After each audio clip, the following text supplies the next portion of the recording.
Good morning, students. In our last class, we have discussed that sound is produced by the vibration, right? Whenever vibration occurs in any of the body, any of the instrument, then the sound is produced by that vibration. Also, we have discussed that it requires a medium for the sound to travel. मतलब sound को travel करने के लिए एक medium की requirement होती है, और अगर उसको कोई मीडियम नहीं मिलेगा तो साउंड जो है वो ट्रैवल नहीं कर पाएगा, राइट। इसका मतलब हमने देखा था कि अगर हम एयर को सक करके वैक्यूम क्रिएट कर देते हैं तो उस केस में जो साउंड है वो ट्रैवल नहीं कर पाएगा and we will not be able to hear anything, right. अब हम देखने वाले हैं कि क्या साउंड वाटर में ट्रैवल कर सकता है, यस और नो। टेक अ बकेट और a bath tub, fill it with the clean water. हमने एक बाथ टब लिया, उसको क्लीन वाटर से फिल कर दिया, राइट। मतलब उसके अंदर हमने साफ पानी भर दिया। Take a small bell in our hand, हमने अपने हाथ में एक छोटी सी घंटी ली। Shake this bell inside the water to produce sound, और उसके बाद आपने वाटर के अंदर उस बेल को शेक किया जिससे कि साउंड प्रोड्यूस हो। Make sure that the bell does not touch the body of the bucket और द टब। इस चीज़ का हमको ध्यान रखना है कि जो बेल है वो किसी भी सरफेस से टच ना करे। मतलब जो टैंक आपने लिया है उस टैंक की किसी भी सरफेस से वो बेल जो है वो टच नहीं करनी चाहिए। Place your year gently on the water surface, आपने वाटर सरफेस के पास अपने ईयर को लेकर गए। Be careful, water should not enter in your eye ear, sorry. आपको इस चीज़ का ध्यान रखना है कि पानी आपके कानों में ना जाए। You can hear the sound of the can you hear the sound of the bell. अब जब आपने उस बेल को शेक करके उसको सुनने की कोशिश की तो क्या आपको उसका साउंड सुनाई दे रहा है। Does it indicate that the sound can travel through liquids, और अगर वो सुनाई दे रहा है इसका मतलब जो साउंड है वो लिक्विड में से ट्रैवल कर सकता है, और अगर सुनाई नहीं दे रहा है इसका मतलब जो साउंड है वो लिक्विड में ट्रैवल नहीं कर सकता है, राइट।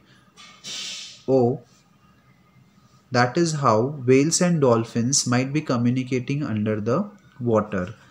और जब आप ये एक्टिविटी करेंगे तो you will be able to know that sound जो है वो वाटर में ट्रैवल कर सकता है, ओके। साउंड केवल वैक्यूम में ट्रैवल नहीं कर पाएगा, बाकी जो भी मीडियम हो साउंड उस मीडियम में ट्रैवल कर सकता है, डिपेंडिंग अपॉन साउंड की इंटेंसिटी कितनी है। अगर साउंड की इंटेंसिटी ज़्यादा है तो वो हमको ज़्यादा क्लियरली सुनाई देगा, अगर उसकी इंटेंसिटी कम है तो वो हमको क्लियरली सुनाई नहीं देगा। Let us find out if sound can travel through solids also. अब हमने देख लिया कि साउंड जो है वो एयर में और लिक्विड में तो ट्रैवल करता है, लेकिन क्या साउंड सॉलिड में से भी ट्रैवल कर सकता है। That thing we are going to discuss here.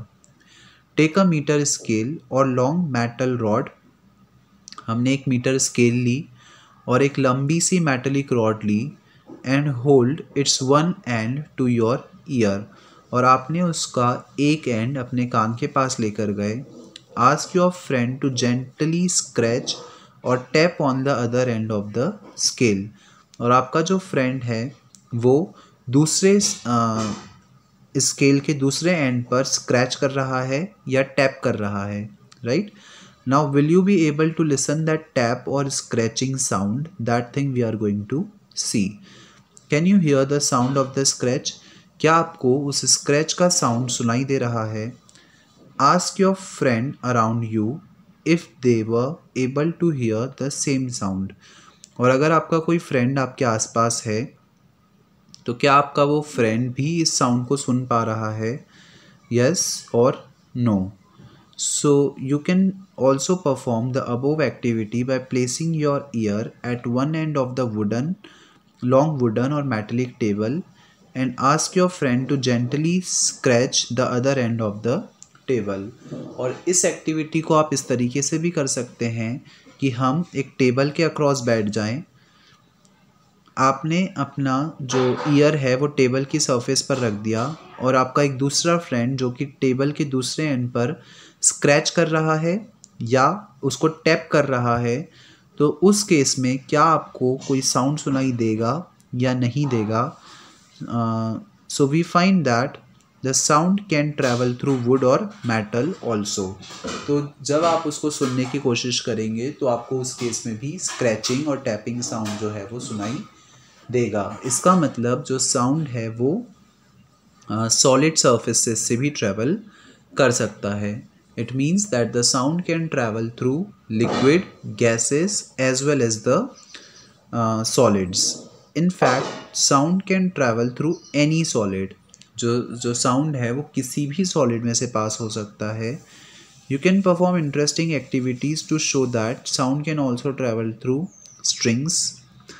आप काफ़ी सारी एक्टिविटीज़ अपने मन से भी कर सकते हैं। अलग अलग अगर हम सॉलिड्स लें तो अलग अलग सॉलिड में से एक इंटरेस्टिंग साउंड प्रोड्यूस होगा।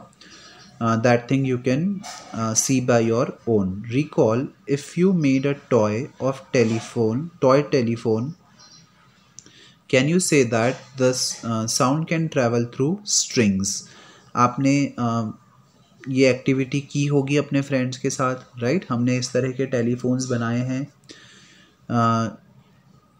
तो क्या आप ये कह सकते हैं कि जो साउंड है वो इस स्ट्रिंग की हेल्प से भी ट्रैवल कर सकता है, right? Yes or no? We have learned so far that vibrating object produce sound and it is carried in all directions in a medium. अभी तक हमने क्या पढ़ा है कि साउंड जो है वो केवल एक वाइब्रेटिंग ऑब्जेक्ट के कारण प्रोड्यूस होता है। अगर किसी बॉडी में वाइब्रेशन हो रहा है तो हमको साउंड सुनाई देगा। And it is carried in all the directions in a medium, और ये एक मीडियम के सभी डायरेक्शन में जो है वो ट्रैवल होगा। एक मीडियम के सभी डायरेक्शंस में जो साउंड है वो ट्रैवल करेगा। How do we hear it? तो कब, किस तरीके से हमको वो साउंड जो है वो सुनाई देगा?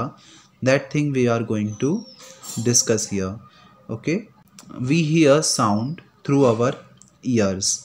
हमको साउंड कैसे सुनाई देता है? आपको पता है कि हमको जो साउंड है वो हमारे ईयर्स की हेल्प से सुनाई देता है। हमारे जो ईयर्स हैं that help us to hear any of the sound, right? The shape of the outer part of the ear is like a funnel.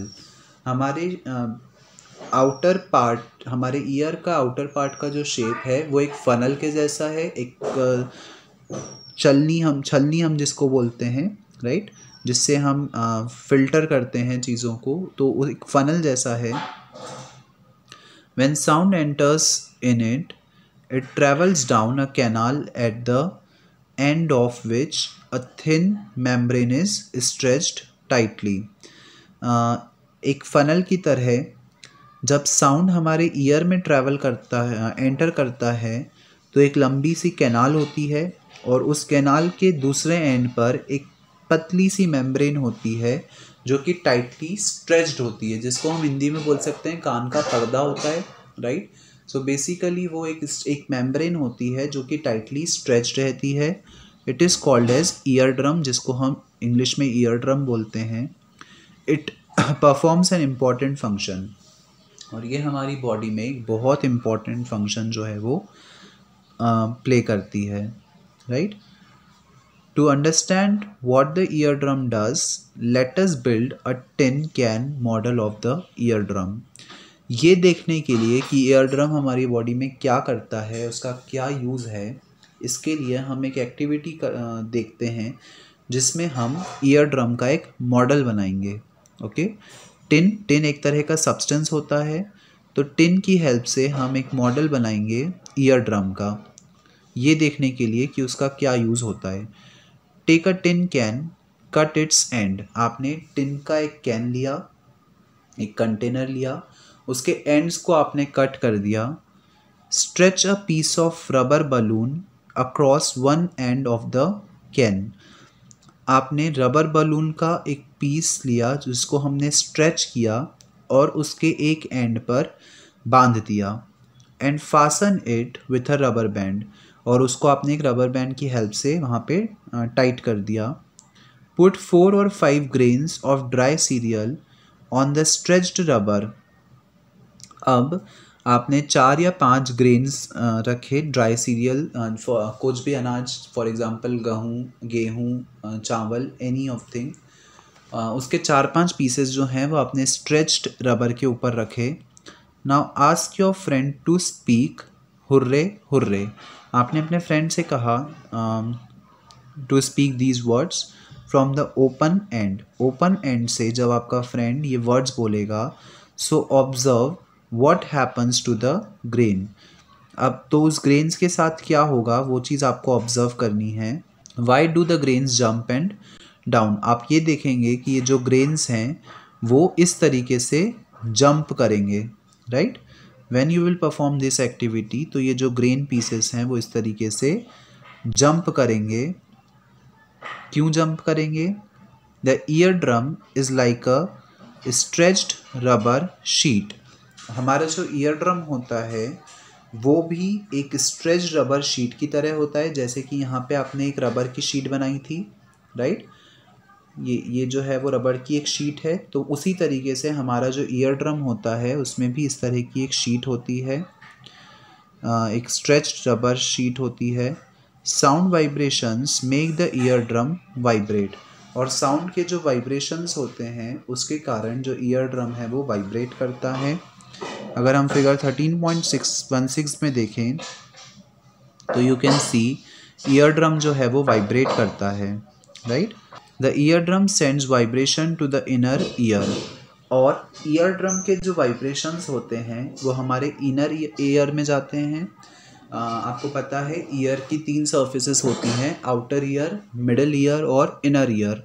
तो आउटर ईयर के जो ईयर ड्रम के जो वाइब्रेशंस हैं वो हमारे इनर ईयर में जाएंगे। From there the signal goes to the brain.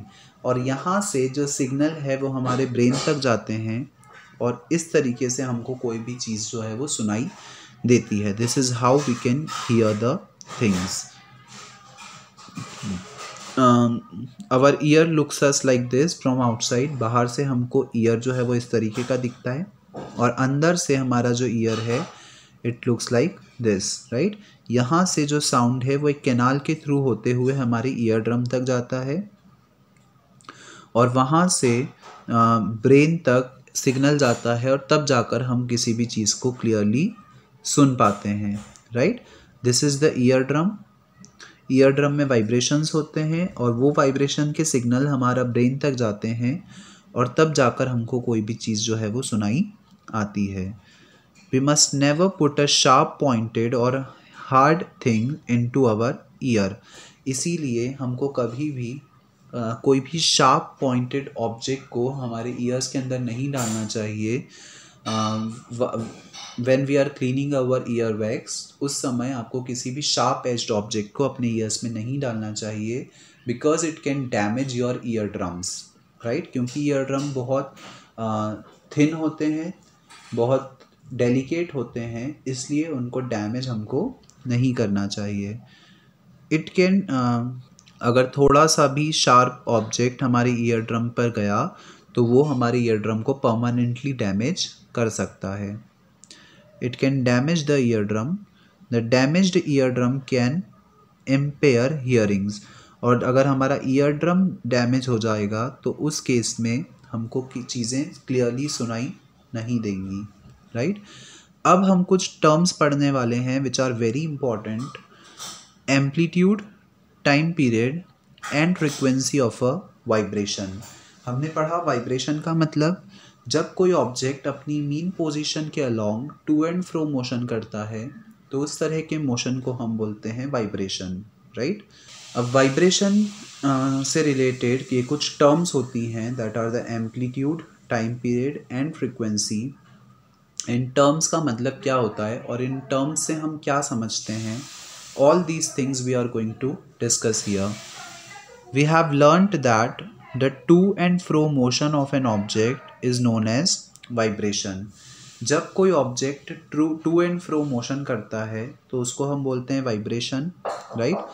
अगर ये कोई ऑब्जेक्ट इस पोजीशन पे रखा हुआ है तो वो ऐसे ऐसे जब मोशन करेगा अपनी मीन पोजीशन के अलोंग, तो इस तरह के मोशन को हम क्या बोलेंगे, वाइब्रेशन। फॉर एग्जांपल एक कॉइन रखा हुआ है, एक टेबल पर, जैसे ही आप उस टेबल को टैप करोगे तो वो जो कॉइन है वो अपनी मीन पोजीशन के अलोंग वाइब्रेट करने लग जाता है, राइट।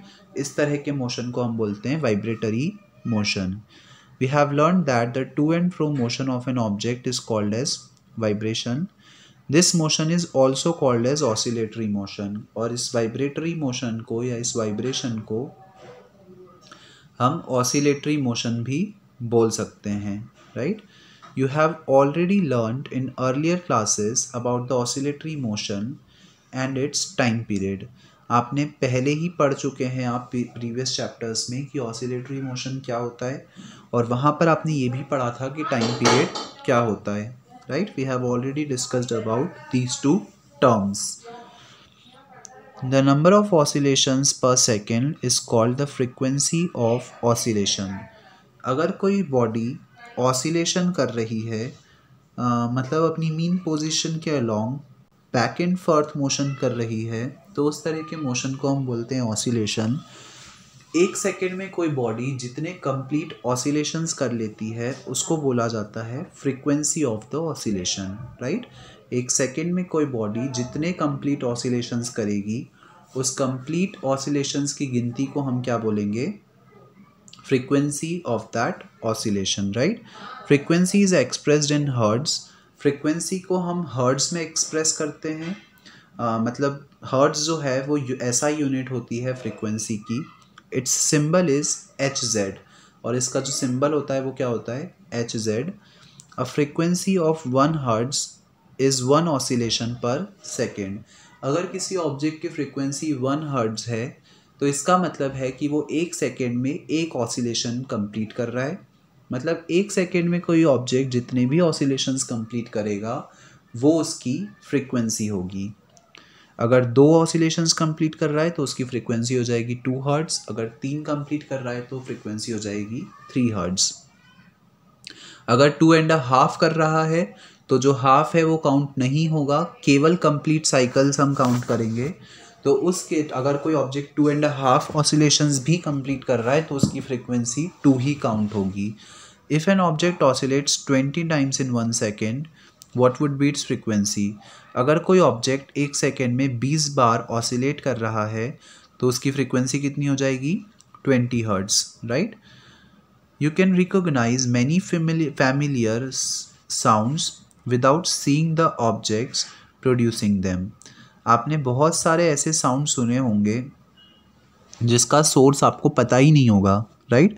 आपको पता ही नहीं है कि वो साउंड कहाँ से प्रोड्यूस हो रहा है, लेकिन हमको साउंड सुनाई देता है।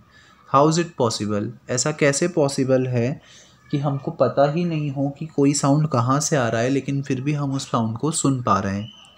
These sounds must be different to enable you to recognise them. और ऐसे साउंड्स को रिकॉग्नाइज करना थोड़ा सा मुश्किल होता है, ऐसे साउंड्स को पहचानना थोड़ा सा मुश्किल होता है।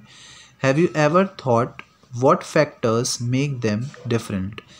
आपने क्या कभी सोचा है कि ऐसे कौन से फैक्टर्स होते हैं जो उन साउंड्स को इतना अलग बनाते हैं, इतना डिफरेंट बनाते हैं then the normal sounds, right. So वो फैक्टर्स होते हैं एम्पलीट्यूड और फ्रीक्वेंसी। एम्पलीट्यूड और frequency are the 2 important properties of any sound. किसी भी साउंड की 2 इम्पॉर्टेंट प्रॉपर्टीज़ होती हैं, एम्पलीट्यूड और frequency. Can we differentiate sound on the basis of their amplitude and frequencies. क्या हम किसी भी चीज़ के साउंड को उसकी एम्पलीट्यूड और फ्रीक्वेंसी के बेसिस पर डिफ्रेंशिएट कर सकते हैं, उसमें अंतर कर सकते हैं। That thing we are going to see here. Now the next thing is loudness and pitch. Amplitude का मतलब बेसिकली होता है जो मैक्सिमम डिस्प्लेसमेंट होता है किसी ऑब्जेक्ट का from its mean position, right. हमने पढ़ा वाइब्रेशन, तो वाइब्रेशन में वो एक एक्सट्रीम पोजीशन तक जाएगा और उसके बाद वापस अपनी मीन पोजीशन पर आएगा, राइट। तो मैक्सिमम डिस्प्लेसमेंट जो होता है किसी भी ऑब्जेक्ट का अपनी मीन पोजीशन से, उसको बोला जाता है एम्पलीट्यूड। अब यहाँ पर 2 टर्म्स और आई हैं हमारे पास, लाउडनेस और पिच। आपने सुना होगा किसी की बहुत हाई पिच वॉइस होती है, किसी की लो पिच वॉइस होती है, किसी की वॉइस बहुत ज़्यादा लाउड होती है, किसी की वॉइस उतनी लाउड नहीं होती है, राइट। तो लाउडनेस और पिच का मतलब क्या और किस तरीके से कोई वॉइस लाउड हो सकती है और कोई वॉइस का पिच हाई लो हो सकता है, that thing we are going to discuss with this activity. Take a metallic tumbler and a table spoon. हमने एक मेटेलिक टम्बलर लिया और एक चम्मच ली, एक टेबल स्पून लिया. Strike the table spoon gently at the brim of the tumbler. हमने उस टम्बलर की ब्रिम पर, मतलब ये जो अपर वाला पार्ट है, उस ब्रिम पर हमने क्या किया, स्लाइटली स्ट्राइक किया. राइट, हमने टेबल स्पून से स्लाइटली उस टम्बलर की ब्रिम को स्ट्राइक किया. Here the sound produced. अब ऑब्वियसली क्या होगा, साउंड प्रोड्यूस होगा. हमने उस साउंड को सुनने की कोशिश की. Now bang the spoon on the tumbler. अब आपने tumbler, now bang the spoon on the tumbler and hear the sound produced again. अब आपने क्या किया, उस टम्बलर के उस ऊपर स्पून को बैंग कर दिया और अभी फिर से आपने साउंड सुना. Is the sound louder when the tumbler is struck hard. और जब आपने उसको हार्डली बैंग किया तो उस केस में साउंड जो है वो ऑब्वियसली आपको ज़्यादा लाउड सुनाई देगा as compare to the before. Now suspend a small thermocol ball touching the rim of the tumbler. अब आपने एक थर्माकोल की बॉल ली जिसको आपने एक स्ट्रिंग से बांध दिया और उससे आपने उस टम्बलर की रिम पर टच करवाया. Vibrate the tumbler by striking it. आपने टम्बलर को वाइब्रेट किया उस थर्माकोल बॉल को स्ट्राइक करके. See how far the ball is displaced. अब आपने ये देखा कि जब वाइब्रेशन होगा तो उससे जो थर्माकोल बॉल है वो अपनी पोजीशन से डिस्प्लेस हो जाएगी और वो कुछ दूरी पर जाएगी. राइट, और वो दूरी, वो displacement, the displacement of the ball is the measure of the amplitude of the vibration of the tumbler. और वो थर्माकोल की बॉल जितनी दूरी तक गई उस दूरी को हम क्या बोलेंगे, डिस्प्लेसमेंट. अभी एम्पलीट्यूड. राइट, अभी मैंने आपको बताया था कि जो मैक्सिमम डिस्प्लेसमेंट होता है मीन पोजीशन से उसको हम बोलते हैं एम्पलीट्यूड. और यहाँ पर हमने उसको with the help of thermocol उस चीज़ को देखा भी सही कि थर्माकोल जितनी दूरी तक जाएगा उस डिस्टेंस को हम बोलेंगे amplitude. Right, now strike the tumbler gently and then with some force. अब आपने टम्बलर को धीरे से स्ट्राइक किया और अगली बार में थोड़ा सा ज़्यादा फोर्स से स्ट्राइक किया. Now compare the amplitudes of the vibration of the tumbler in the two cases. जब आपने धीरे से उस पर फोर्स अप्लाई किया तो थर्माकोल बॉल है वो कम दूरी तक जाएगी और फिर जब आपने उसको ज़्यादा फोर्सफुली हिट किया तो उस केस में जो थर्माकोल बॉल है वो ज़्यादा दूर तक जाएगी. राइट, इसका मतलब जब हम किसी ऑब्जेक्ट पर ज़्यादा फोर्स अप्लाई करेंगे तो जो साउंड है उसका एम्पलीट्यूड भी कैसा होगा, ज़्यादा. और अगर कम फोर्स अप्लाई करेंगे तो साउंड भी कैसा होगा, कम. In which case is the amplitude larger. Right, जब ज़्यादा फोर्स तो ज़्यादा एम्पलीट्यूड, कम फोर्स तो कम amplitude. Loudness of sound is proportional to the square of the amplitude of the vibration. किसी ऑब्जेक्ट की जो लाउडनेस होती है वो प्रोपोर्शनल होती है उसके एम्पलीट्यूड के स्क्वायर के. मतलब अगर एम्पलीट्यूड ज़्यादा तो लाउडनेस भी ज़्यादा, अगर एम्पलीट्यूड कम तो लाउडनेस भी कम. राइट, और लाउडनेस किस चीज़ पे डिपेंड कर रही है कि आप कितना ज़ोर से उसको स्ट्राइक कर रहे हो या कितना ज़ोर से फोर्स अप्लाई कर रहे हो. तो कोई ऑब्जेक्ट को अगर हम बहुत ज़ोर से उस पर हिट करेंगे तो ज़्यादा साउंड प्रोड्यूस होगा और ज़्यादा लाउड होगी वॉइस. और जब हम कम फोर्स अप्लाई करेंगे तो कम लाउड जो है वो लाउडनेस होगी. Right, producing the sound. For example, if the amplitude become twice the loudness increases by the factor of 4. और जो लाउडनेस है वो एम्पलीट्यूड के स्क्वायर के प्रोपोर्शनल होती है. मतलब आपने एम्पलीट्यूड को अगर डबल कर दिया तो 2a का स्क्वायर कितना हो जाएगा, 4a स्क्वायर. इसका मतलब जो लाउडनेस है वो कितनी बढ़ जाएगी, 4 टाइम्स बढ़ जाएगी. Right, the loudness is expressed in the unit called decibel. Loudness को हम डेसिबल में मेजर करते हैं. जैसे कि लेंथ को मीटर में मेजर करते हैं, मास को किलोग्राम में मेजर करते हैं, टाइम को सेकंड में मेजर करते हैं, वैसी लाउडनेस को हम मेजर करते हैं डेसिबल में. The following table shows some data of the loudness of sound coming in the from the various sources. यहाँ आपको दिया हुआ है कि अलग अलग सोर्सेज से कितना साउंड आता है, राइट। अगर हम बात करें नॉर्मल ब्रीदिंग, अगर हम नॉर्मली सांस भी ले रहे हैं तो उसमें भी थोड़ा सा साउंड प्रोड्यूस होता है। कितना होता है? 10 डेसिबल का। अगर हम धीरे से कुछ फुसफुसा रहे हैं तो उस केस में 30 डेसिबल साउंड प्रोड्यूस होगा। अगर हम एक नॉर्मल कॉन्वर्सेशन कर रहे हैं, किसी के साथ बातें कर रहे हैं, तो वहाँ पर 60 डेसिबल। अगर हम कहीं ट्रैफिक में हैं तो 70 डेसिबल, और एक नॉर्मल फैक्ट्री में 80 डेसिबल का साउंड प्रोड्यूस होता है।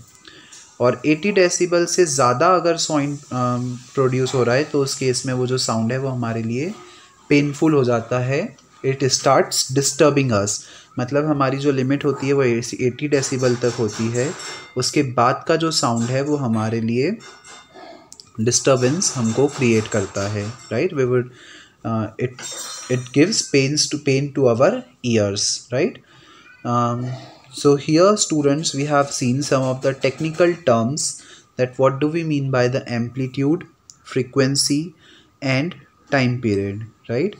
Also we have discussed कि हमारे ईयर का स्ट्रक्चर कैसा होता है और किस तरीके से हमको साउंड को सुनने और उसको रिकॉग्नाइज करने में वो हेल्प करता है। Okay, so that's all for today's class. The further topics we will study in the next lecture. Thank you.